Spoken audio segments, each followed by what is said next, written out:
तिकडे टीसीएस प्रकरणात मुख्यमंत्र्यांनी कठोर भूमिका घेतली आहे। टीसीएस प्रकरण मोठ्या कटाचा भाग असल्याचं त्यांनी म्हटलंय। मॉड्यूलचे भागेदोरे कुठवर आहेत हे तपासणार असल्याचं त्यांनी म्हटलंय, असं आश्वासन फडणवीसांनी दिलेलं आहे। आणि या संदर्भात मुख्यमंत्री देवेंद्र फडणवीस यांच्याशी बातचीत केली आमच्या प्रतिनिधी मनोग्या लोईवाल यांनी। नासिक में जो हुआ उसे कॉरपोरेट जिहाद के तौर पर देखा जा रहा है और जिस तरह से एक धर्म के अनुयायियों को यानी कि हिंदुओं को लेकर कॉरपोरेट दफ्तर की आड़ में उन्हें मुसलमान बनाने की तैयारी और टीसीएस के जैसे ब्रांड का उपयोग, क्या कार्रवाई कर रही है और सरकार इस बारे में कितना चिंतित है? देखिए, हम इसके बारे में बहुत चिंतित हैं क्योंकि ये जिहाद जो है ये अलग अलग चीज़ों में हमने देखा था। लव जिहाद देखा, लैंड जिहाद देखा, लेकिन कॉरपोरेट जिहाद ये मैं ऐसा मानता हूँ अपने आप में बहुत गंभीर इस प्रकार की स्थिति है। और मुझे एक बात की खुशी है कि टीसीएस ने भी इसको बहुत गंभीरता से लिया है। उनके प्रमुख ने भी इसकी निंदा की है और उन्होंने पूरी खुली छूट हमारी पुलिस को दी है। हम इसमें इन्वेस्टिगेट करेंगे और वो उसमें पूरा हमको सहयोग कर रहे हैं। लेकिन हम लोग ये ढूंढना चाहते हैं, ये कॉरपोरेट जिहाद क्या केवल एक किसी कंपनी के किसी ऑफिस में घटी हुई घटना है, ये इसके पीछे कोई बहुत बड़ा डिजाइन है? क्या ये अलग अलग जगह भी चल रही है? इसको अब हम ढूंढना चाहते, क्योंकि इसमें कुछ एंगल्स हमारे सामने आ रहे हैं जो आज मैं नहीं बताना चाहता हूं, लेकिन उन एंगल्स को लेकर बहुत गंभीरता से इसकी ओर देखा जाना चाहिए।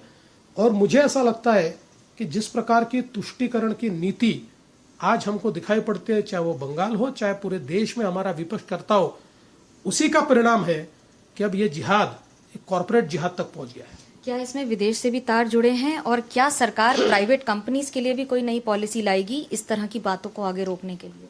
देखिए, पहले बात तो मैं ये कहना चाहूंगा कि आज इसके तार कहां तक जुड़े हैं ये कहना उचित नहीं होगा, क्योंकि जिस प्रकार से इसकी जांच चल रही है उस जांच के ऊपर कोई उसका परिणाम न हो, इसलिए अभी इन सब चीजों पर मैं नहीं कहूंगा। लेकिन हाँ, मुझे ऐसा लगता है कि केवल कॉरपोरेट नहीं, तो अब हमको ये समझना पड़ेगा कि किस प्रकार से ये सारा जिहाद चल रहा है और उसके लिए हर क्षेत्र के लिए हम लोगों को काम करना पड़ेगा।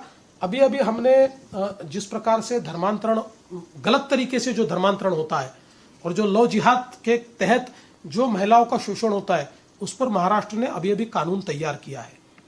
हम लैंड जिहाद की ओर भी अभी ध्यान दे रहे हैं।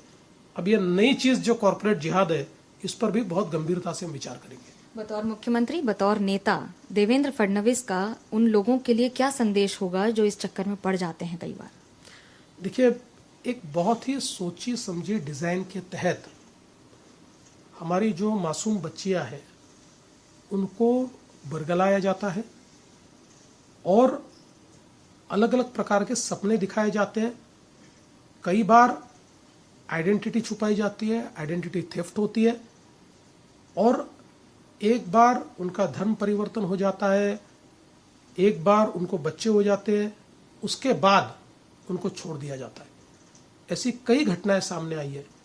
इसलिए मुझे ये लगता है कि हमारी बच्चियां हैं, जो हमारा जो समाज है, उन सबको इसकी सुध लेनी चाहिए, इसके बारे में सजग होना चाहिए और इस प्रकार से जो बेटियां प्रताड़ित होती है उसके पीछे समाज ने खड़ा होना चाहिए।